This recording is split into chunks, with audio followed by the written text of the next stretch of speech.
Oh, hello, and welcome back to Baby Elias's stories. We now return to Black Beauty by Anna Sewell. Chapter 25.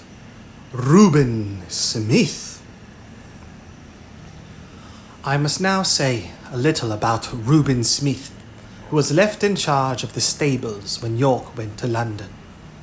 No one more thoroughly understood his business than he did, and when he was all right, there could not be a more faithful or valuable man.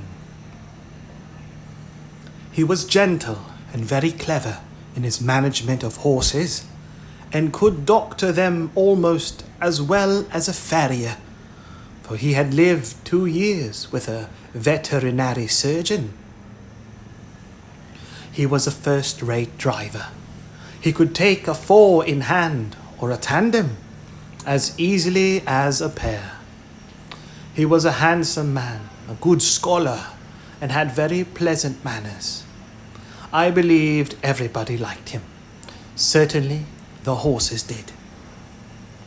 The only wonder was that he should be in an under situation and not in the place of a head coachman like York. But he had one great fault, and that was the love of drink. He was not like some men, always at it. He used to keep steady for weeks or months together, and then he would break out and have a bout of it, as York called it, and be a disgrace to himself, a terror to his wife, and a nuisance to all that had to do with him. He was, however, so useful that 2 or 3 times York had hushed the matter up and kept it from the Earl's knowledge. But one night, when Reuben had to drive a party home from a ball, he was so drunk that he could not hold the reins, and a gentleman of the party had to mount the box and drive the ladies home. Of course, this could not be hidden, and Reuben was at once dismissed.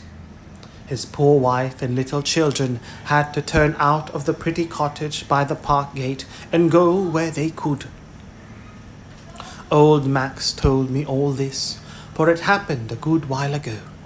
But shortly before Ginger and I came, Smith had been taken back again. York had interceded for him with the Earl, who was very kind-hearted, and the man had promised faithfully that he would never taste another drop as long as he lived there.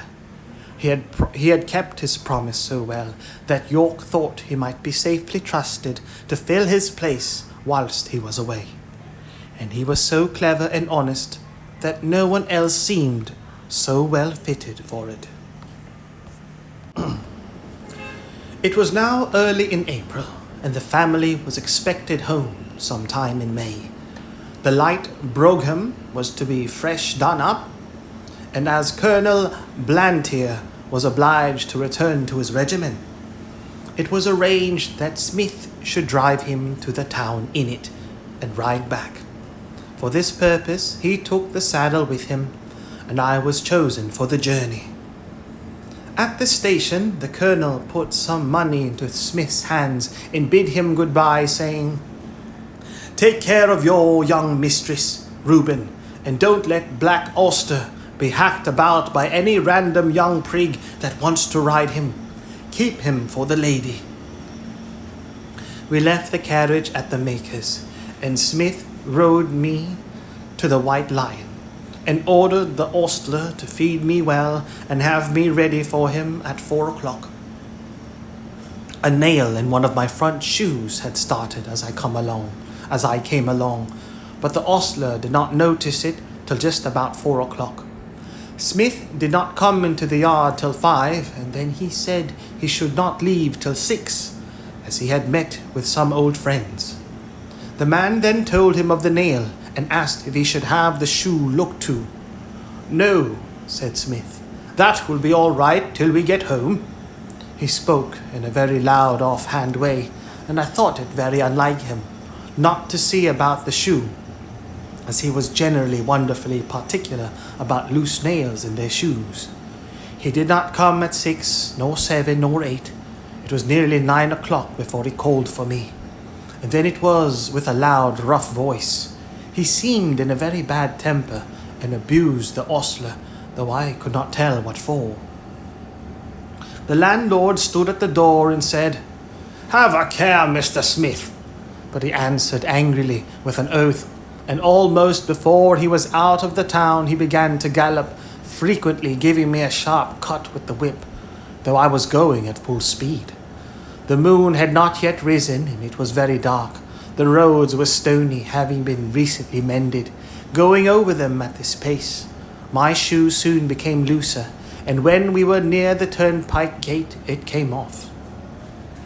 If Smith had been in his right senses, he would have been sensible of something wrong in my pace, but he was too madly drunk to notice anything.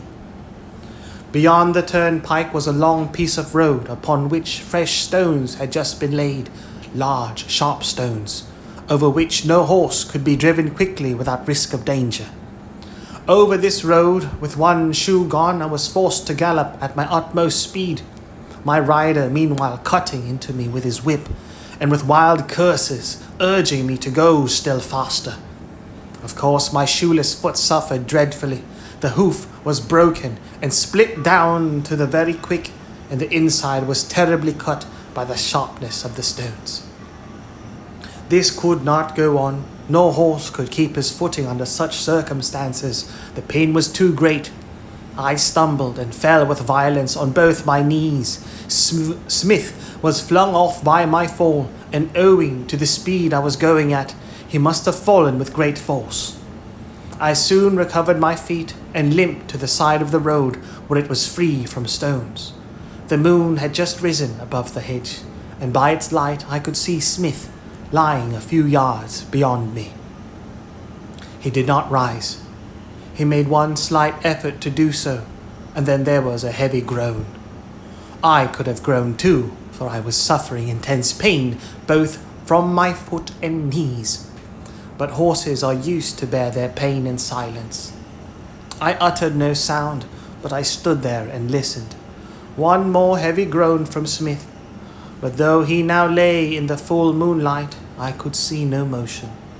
I could do nothing for him nor myself, but oh, how I listened for the sound of horse or wheels or footsteps.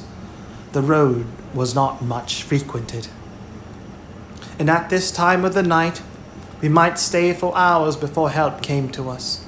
I stood watching and listening. It was a calm, sweet April night.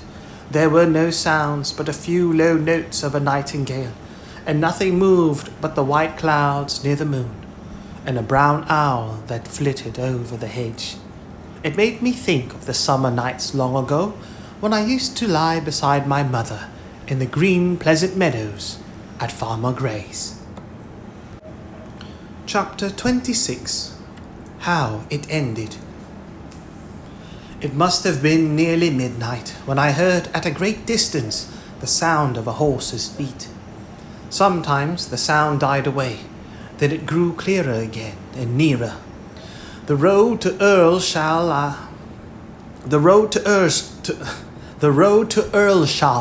led through plantations that belonged to the Earl. The sound came in that direction, and I hoped it might be someone coming in search of us. As the sound came nearer and nearer, I was almost sure I could distinguish Ginger's step.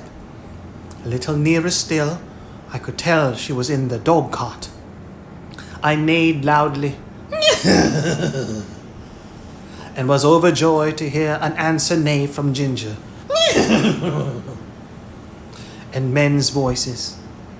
They came slowly over the stones and stopped at the dark figure that lay upon the ground. One of the men jumped out and stooped down over it. "It is Reuben," he said, "and he does not stir." The other man followed and bent over him. "He's dead," he said. "Feel how cold his hands are."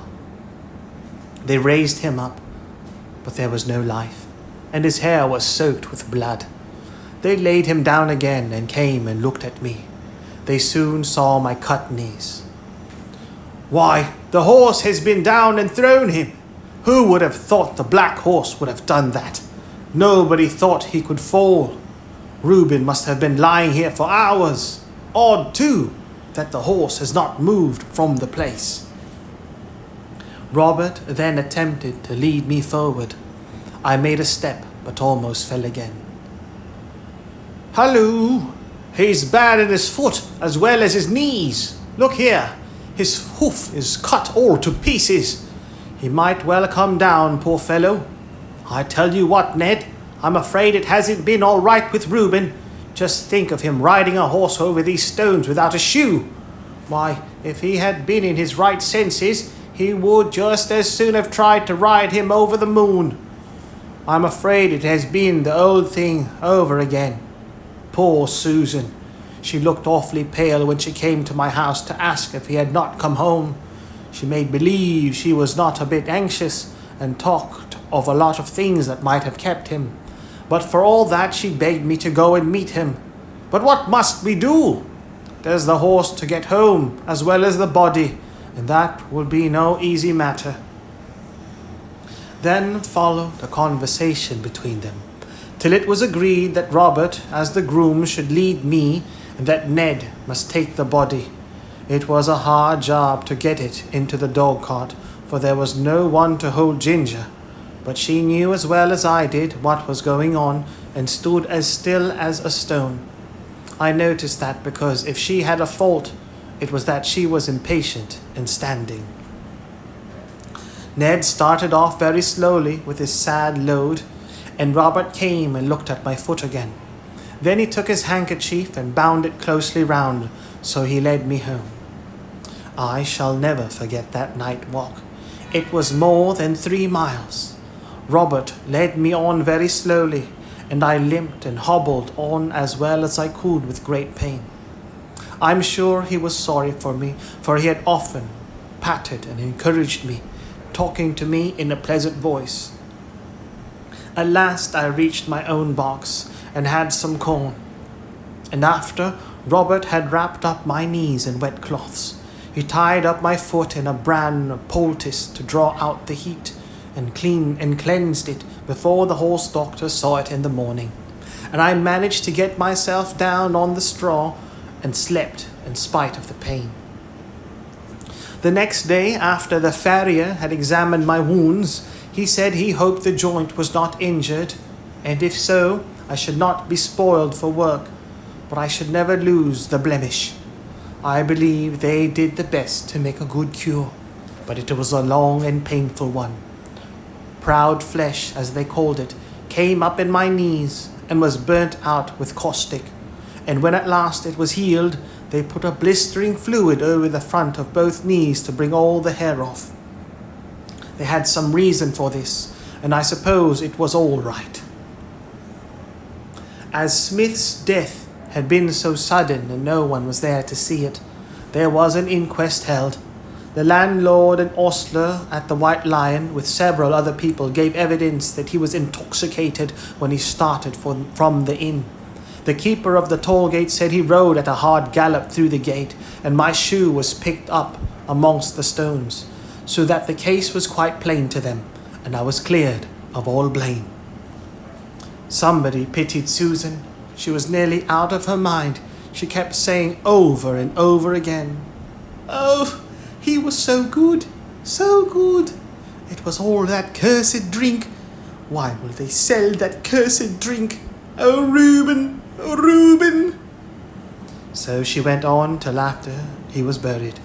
And then, as she had no home or relations, she, with her 6 little children, were obliged once more to leave the pleasant home by the tall oak trees and go into that great, gloomy Union House.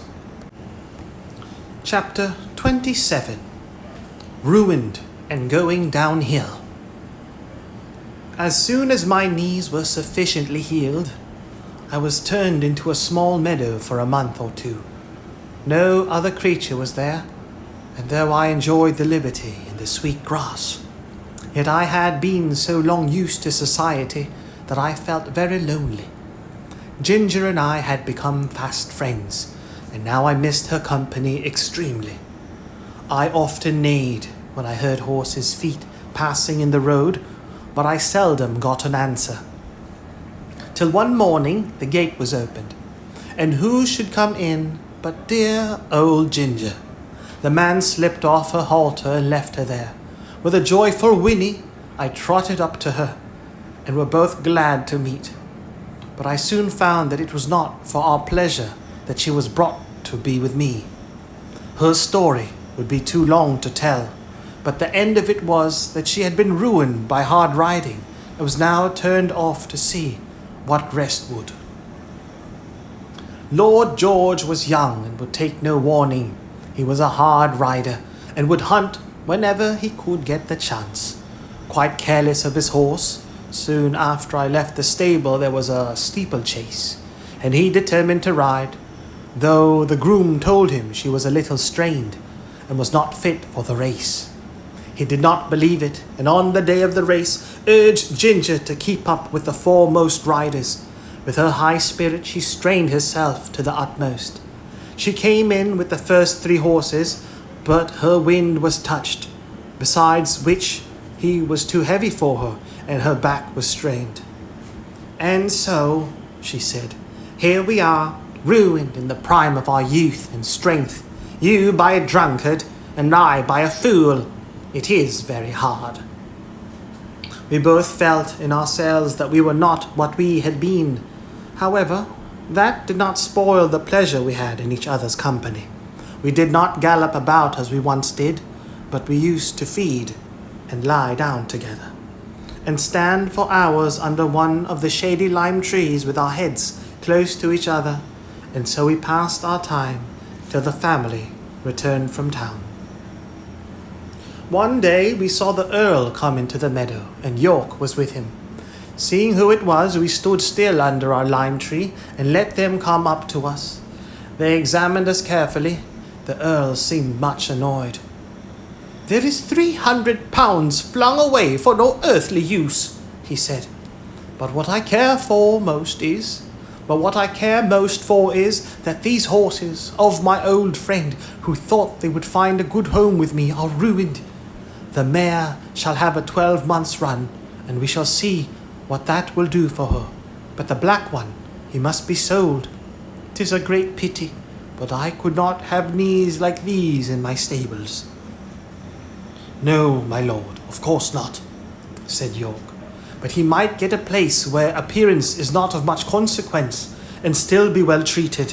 I know a man in Bath, the master of some livery stables, who often wants a good horse at a low figure. I know he looks well after his horses. The inquest cleared the horse's character, and your lordship's recommendation or mine would be sufficient warrant for him." "You had better write to him, York. I should be more particular about the place than the money he would fetch." After this they left us. "They'll soon take you away," said Ginger, "and I shall lose the only friend I have, and most likely we shall never see each other again. 'Tis a hard world." About a week after this, Robert came into the field with a halter, which he slipped over my head and led me away. There was no leave talking of Ginger. We neighed to each other as I was led off, and she trotted anxiously along by the hedge, calling to me as long as she could hear the sound of my feet. Through the recommendation of York, I was bought by the master of the livery stables. I had to go by train, which was new to me, and required a good deal of courage the first time, but I found the puffing, rushing, whistling, and more than all the trembling of the horse box in which I stood did me no real harm, so I soon took it quietly. When I reached the end of my journey, I found myself in a tolerable, comfortable stable, and well attended to. These stables were not so airy and pleasant as those I had been used to. The stalls were laid on a slope instead of being level, and as my head was kept tied to the manger, I was obliged always to stand on the slope, which was very fatiguing. Men do not seem to know yet that horses can do more work if they can stand comfortably and can turn about. However, I was well fed and well cleaned, and on the whole, I think our master took as much care of us as he could. He kept a good many horses and carriages of different kinds for hire. Sometimes his own men drove them. At others, the horse and chaise were let to gentlemen or ladies who drove themselves. Chapter 28. A Job Horse and His Drivers. Hitherto I had always been driven by people who at least knew how to drive, but in this place I was to get my experience of all the different kinds of bad and ignorant driving to which we horses are subjected. For I was our job horse, and was let out to all sorts of people who wished to hire me, and as I was good-tempered and gentle, I think I was oftener let out to the ignorant drivers than some of the other horses, because I could be depended upon. It would take a long time to tell of all the different styles in which I was driven, but I will mention a few of them. First, there were the tight-rein drivers, men who seemed to think that all depended on holding the reins as hard as they could, never relaxing the pull on the horse's mouth or giving him the least liberty of movement. They are always talking about keeping the horse well in hand and holding a horse up, just as if a horse was not made to hold himself up.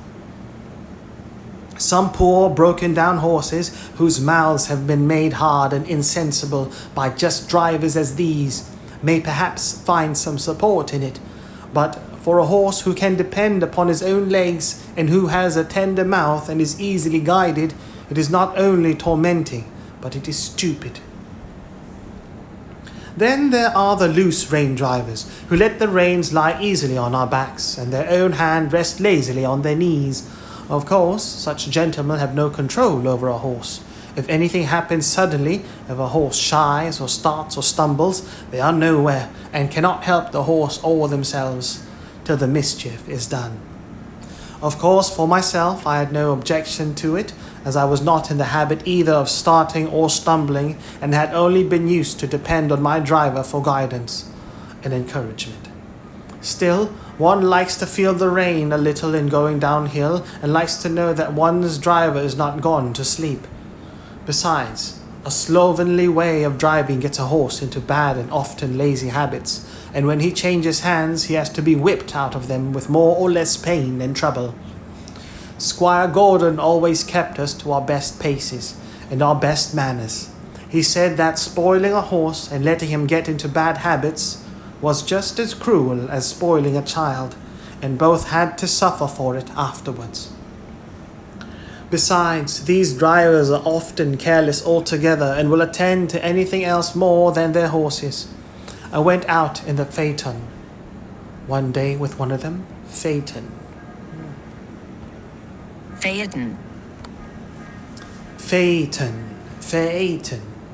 A light, open, four-wheeled, horse-drawn carriage. Phaeton. I went out in the phaeton one day with one of them. He had a lady and 2 children behind. He flopped the reins about as we started, and of course gave me several unmeaning cuts with the whip, though I was fairly off.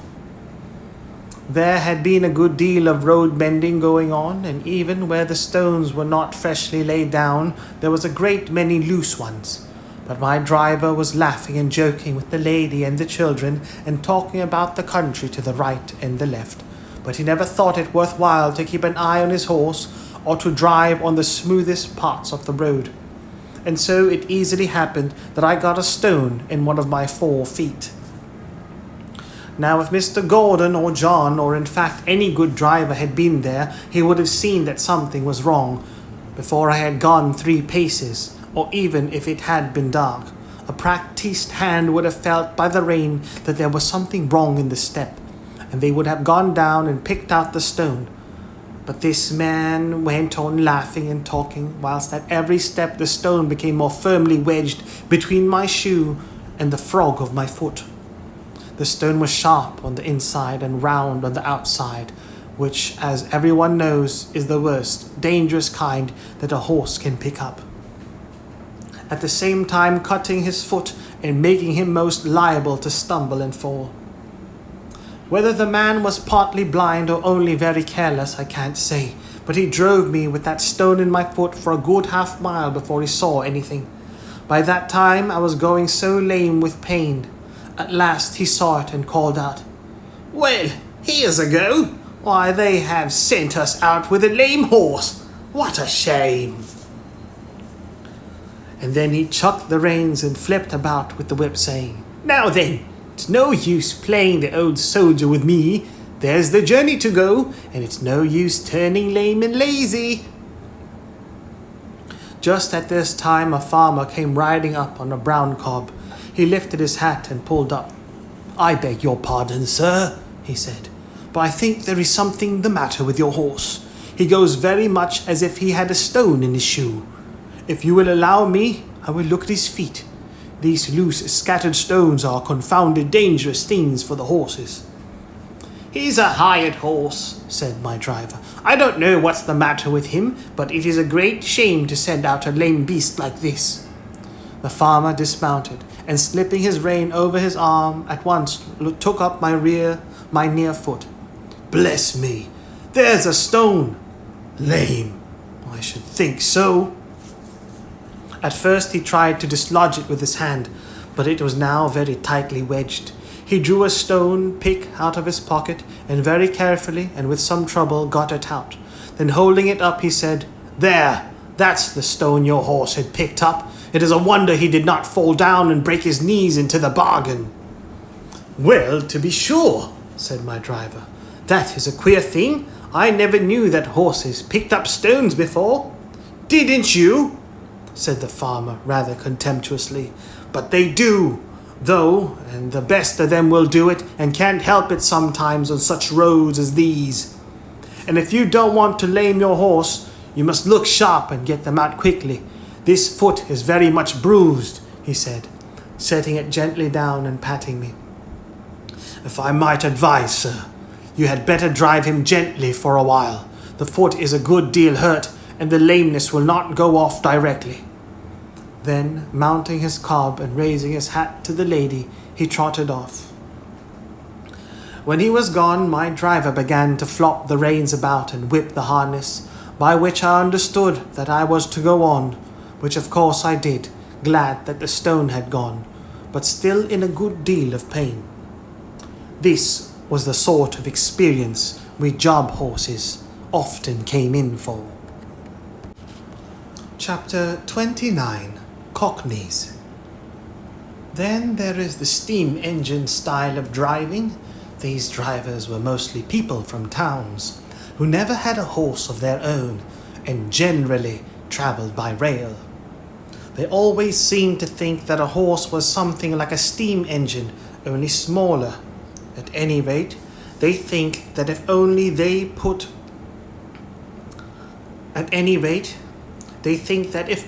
pay for it, a horse is bound to go just as far and just as fast, and with just as heavy a load as they please. And be the roads heavy and muddy, or dry and good, be they stony or smooth, uphill or downhill, it is all the same. On, one must go at same pace, with no relief and no consideration. These people never think of getting out to walk up a steep hill. Oh no, they have paid to ride, and they ride, and ride they will. The horse, oh, he's used to it. What were horses made for, if not to drag people uphill? Walk, a good joke indeed. And so the whip is plied, and the rein is chucked, and often a rough scolding voice cries out, "Go along, you lazy beast!" And then another lash of the whip, whoopsh, when all the time we are doing our very best to get along, uncomplaining and obedient, though often sorely harassed and downhearted.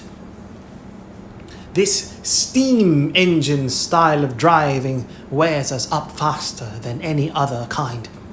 I would far rather go 20 miles with a good, considerate driver than I would go 10 with some of these. It would take less out of me. Another thing they scarcely ever put on the drag, however steep the downhill may be, and thus bad accidents sometimes happen. Or if they do put it on, they often forget to take it off at the bottom of the hill. And more than once I have to pull halfway up the next hill with one of these wheels lodged fast in the drag shoe before my driver chose to think about it. And that is a terrible strain on a horse. Then these cockneys, instead of starting at an easy pace as a gentleman would do, generally set off at full speed from the very stable yard, and when they want to stop, they first whip us, and then pull up so suddenly that we are nearly thrown on our haunches, and our mouths jagged with the bit. They call that pulling up with a dash. And when they turn a corner, they do it as sharply as if there were no right side or wrong side of the road. I well remember one spring evening, I and Rory had been out for the day. Rory was the horse that mostly went with me when a pair was ordered, and a good honest fellow he was. We had our own driver, and as he was always considerate and gentle with us, we had a very pleasant day. We were coming home at a good smart pace about twilight. Our road turned sharp to the left, but as we were close to the hedge on our own side, and there was plenty of room to pass, our driver did not pull us in. As we neared the corner, I heard a horse and two wheels coming rapidly down the hill towards us. The hedge was high, and I could see nothing, but the next moment we were upon each other. Happily for me, I was on the other side. Happily for me, I was on the side next to the hedge.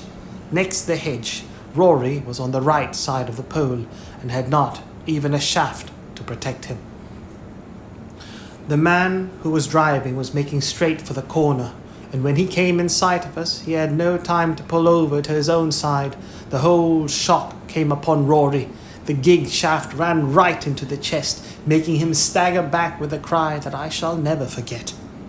The other horse was thrown upon his haunches, and one shaft broken. It turned out that it was a horse from our own stables, with the high-wheeled gig that the young men were so fond of. The driver was one of these random, ignorant fellows who don't even know which is their own side of the road, or if they know, don't care.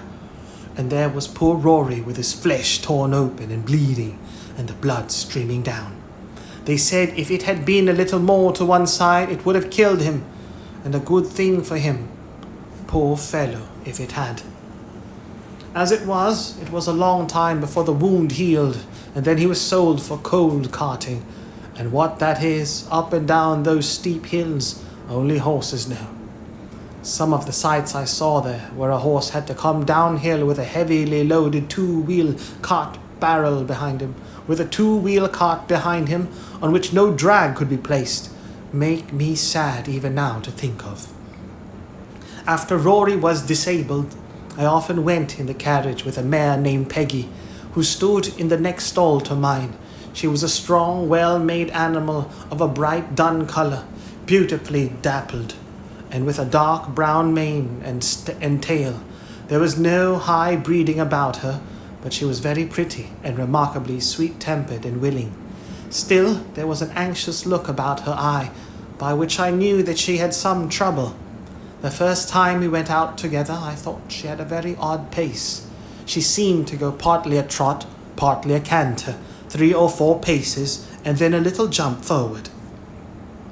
It was very unpleasant for any horse who pulled with her, and made me quite fidgety. When we got home, I asked her what made her go in that odd, awkward way. "Ah," she said in a troubled manner, "I know my paces are very bad, but what can I do? It really is not my fault. It is just because my legs are so short. I stand nearly as high as you, but your legs are good 3 inches longer above your knee than mine, and of course you can't take a much longer step and go much faster. You see, I did not make myself. I wish I could have done so. I would have had long legs then. All my troubles come from my short legs," said Peggy in a desponding tone. "But how is it," I said, "when you are so strong and good-tempered and willing?" "Why, you see," said she. Men will go so fast, and if one can't keep up to other horses, it is nothing but whip, whip, whip all the time. And so I have to keep up as I could, and have got into this ugly shuffling pace. It was not always so when I lived with my first master. I always went a good regular trot. But then he was not in such a hurry. He was a young clergyman in the country, and a good kind master he was. He had 2 churches a good way apart, and a great deal of work, but he never scolded or whipped me for not going faster. He was very fond of me. I only wish I was with him now, but he had to leave and go to a large town, and then I was sold to a farmer. Some farmers, you know, are capital masters, but I think this one was a low sort of man. He cared nothing about good horses or good driving. He only cared for going fast. I went as fast as I could, but that would not do, and he was always whipping, so I got into this way of making a spring forward to keep up. On market nights, he used to stay very late at the inn and then drive home at a gallop. One dark night he was galloping home as usual, when all on a sudden the wheel came against some great heavy thing in the road and turned the gig over in a minute. He was thrown out and his arm broken, and some of his ribs, I think. At any rate, it was the end of my living with him, and I was not sorry. But you see, it will be the same everywhere for me. If men must go fast, I wish my legs were longer. Poor Peggy. I was very sorry for her, and I could not comfort her, for I knew how hard it was upon slow-paced horses to be put with fast ones. All the whipping comes to their share, and they can't help it. She was often used in the phaeton, and was very much liked by some of the ladies, because she was so gentle, and some time after this she was sold to 2 ladies who drove themselves and wanted a safe, good horse. I met her several times out in the country, going a good steady pace, and looking as gay and contented as a horse could be. I was very glad to see her, for she deserved a good place. After she left us, another horse came in her stead. He was young and had a bad name for shying and starting, by which he had lost a good place. I asked him what made him shy. "Well, I hardly know," he said. "I was timid when I was young, and was a good deal frightened several times, and if I saw anything strange I used to turn and look at it. You see, with our blinkers, one can't see or understand what a thing is unless one looks around. And then my master always gave me a whipping, which of course made me start on, and did not make me less afraid. I think if he would have let me just look at things quietly and see that there was nothing to hurt me, it would have been all right, and I should have got used to them. One day, an old gentleman was riding with him, and a large piece of white paper or rag blew across just one side of me. I shied and started forward. My master, as usual, whipped me smartly, but the old man cried out, "You're wrong! You're wrong! You should never whip a horse for shying. He shies because he is frightened, and you only frighten him more and make the habit worse. So I suppose all men don't do so. I'm sure I don't want to shy for the sake of it, but how should one know what is dangerous and what is not, if one is never allowed to get used to anything? I am never afraid of what I know. Now, I was brought up in a park where there were deer, of course. I knew them as well as I did a sheep or a cow, but they are not common, and I know many sensible horses who are frightened at them, and who kick up quite a shindy before they will pass a paddock where there are a deer." I knew what my companion said was true, and I wished that every young horse had a good masters. And I wished that every young horse had as good masters as Farmer Gray and Squire Gordon. Of course, we sometimes came in for good driving here. I remember one morning I was put into the light gig and taken to a house in the Pulteney Street. 2 gentlemen came out. The taller of them came round to my head. He looked at the bit and bridle, and just shifted the collar with his hand to see if it fitted comfortably. "Do you consider this horse wants a curb?" he said to the ostler.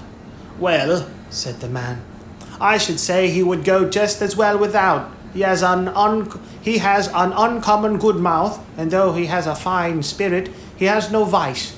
But we generally find people like the curb. I don't like it, said the gentleman. Be so good as to take it off, and put the rein in at the cheek.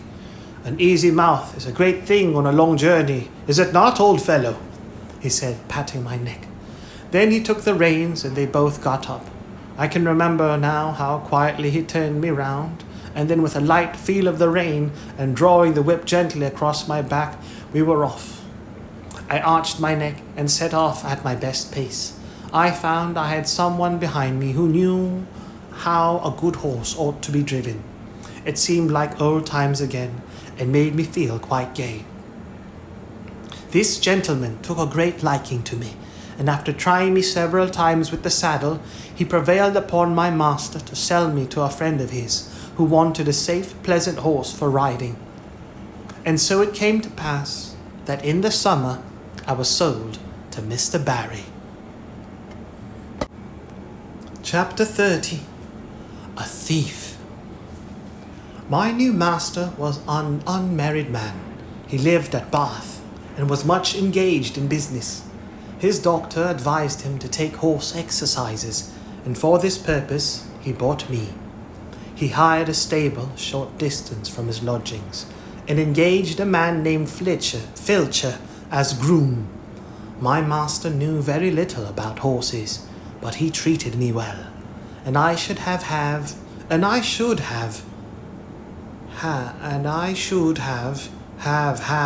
good and easy place, but for circumstances of which he was ignorant.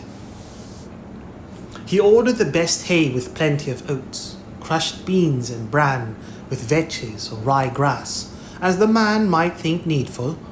I heard the master give the order, so I knew there was plenty of good food, and I thought I was well off. For a few days all went on well. I found that my groom understood his business. He kept the stable clean and airy, and he groomed me thoroughly, and was never otherwise than gentle. He had been an ostler in one of the great hotels in Bath. He had given that up, and now cultivated fruit and vegetables for the market, and his wife bred and fattened poultry and rabbits for sale.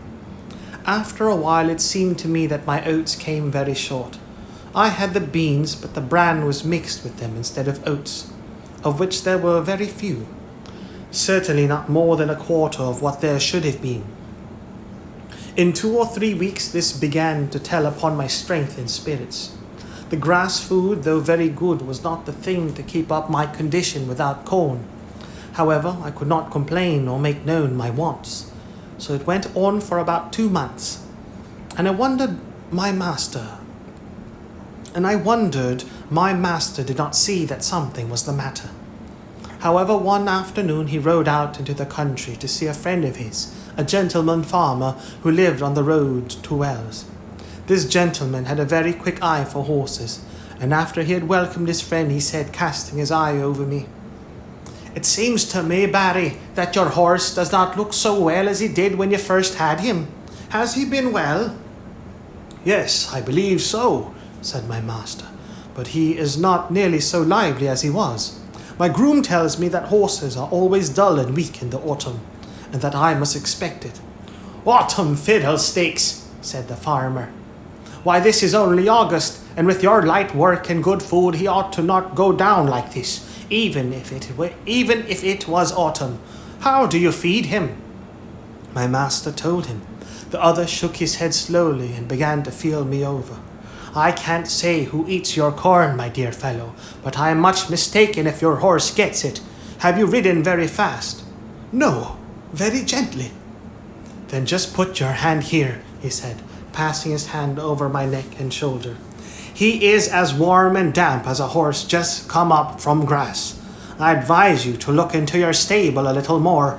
I hate to be suspicious, and thank heaven I have no cause to be, for I can trust my men, present or absent. But there are mean scoundrels wicked enough to rob a dumb beast of his food. You must look into it." And turning to his man who had come to take me, Give this horse a right good feed of bruised oats, and don't stint him. Dumb beasts. Yes, we were. Yes, we are. But if I could have spoken, I could have told my master where his oats went to. My groom used to come every morning about 6 o'clock, and with him a little boy who always had a covered basket with him. He used to go with his father into the harness room where the corn was kept, and I could see them, when the door stood ajar, fill a little bag with oats out of the bin, and then he used to be off. 5 or 6 mornings after this, just as the boy had left the stable, the door was pushed open and a policeman walked in, holding the child tight by the arm. Another policeman followed and locked the door on the inside, saying, "Show me the place where your father keeps his rabbit's food." The boy looked very frightened and began to cry, but there was no escape. He led the way to the corn bin. Here the policeman found another empty bag like that which was found full of oats in the boy's basket. Filcher was cleaning my feet at the time, but they soon saw him, and though he blustered a good deal, they walked him off to the lockup, and his boy with him. I heard afterwards that the boy was not held to be guilty, but the man was sentenced to prison for 2 months. Chapter 31. A Humbug. My master was not immediately suited, but in a few days my new groom came. He was a tall, good-looking fellow enough, but if ever there was a humbug in the shape of a groom, Alfred Smirk was the man. He was very civil to me and never used me ill. In fact, he did a great deal of stroking and patting, when his master was there to see it. He always brushed my mane and tail with water and my hooves with oil before he brought me to the door to make me look smart. But as to cleaning my feet or looking to my shoes or grooming me thoroughly, he thought no more of that than if I had been a cow. He left my bit rusty and my saddle damp and my crupper stiff. Alfred Smirk considered himself very handsome. He spent a great deal of time about his hair, whiskers and necktie before a little looking-glass in the harness room. When his master was speaking to him, it was always, yes, sir, touching his hat at every word, and everyone thought he was a very nice young man, and that Mr. Barry was very fortunate to meet with him. I should say he was the laziest, most conceited fellow I ever came near. Of course, it was a great thing not to be ill-used, but then a horse wants more than that. I had a loose box, and might have been very comfortable if he had not been too indolent to clean it out. He never took all the straw away, and the smell from what lay underneath was very bad, while the strong vapours that rose up made my eyes smart and inflame, and I did not feel the same appetite for my food. One day his master came in and said, "Alfred, the stable smells rather strong. Should not you give that stall a good scrub and throw down plenty of water?" "Well, sir," he said, touching his cap, "I'll do so if you please, sir, but it is rather dangerous, sir, throwing down water in a horse's box. They are very apt to take cold, sir. I should not like to do him an injury, but I'll do it if you please, sir." "Well," said his master, "I should not like him to take cold, but I don't like the smell of his stable. Do you think the drains are all right?" "Well, sir, now you mention it, I think the drain does sometimes send back a smell.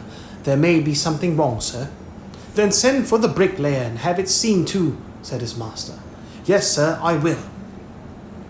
The bricklayer came and pulled up a great many bricks and found nothing amiss, so he put down some lime and charged the master 5 shillings, and the smell in my box was as bad as ever. But that was not all. Standing as I did on a quantity of moist straw, my feet grew unhealthy and tender, and the master used to say, "I don't know what is the matter with this horse. He goes very fumble-footed. I am sometimes afraid he will stumble." "Yes, sir," said Alfred. "I have noticed the same myself when I have exercised him." Now the fact was that he hardly ever did exercise me, and when the master was busy, I often stood for days together without stretching my legs at all, yet being fed just as high as if I were at hard work. This often disordered my health, and made me sometimes very heavy and dull, but more often restless and feverish. He never even gave me a meal of green meat or a bran mash, which would have cooled me, for he was altogether as ignorant as he was conceited. And then instead of exercise or change of food, I had to take horse balls and draughts, which, besides the nuisance of having them poured down my throat, used to make me feel ill and uncomfortable. One day my feet were so tender that trotting over some fresh stones with my master on my back, I made 2 such serious stumbles, that as he came down Lansdowne into the city, he stopped at the farrier's and asked him to see what was the matter with me. The man took up my feet one by one and examined them. Then, standing up and dusting his hands one against the other, he said, "Your horse has got the thrush, and badly too. His feet are very tender. It is fortunate that he has not been down. I wonder your groom has not seen to it before.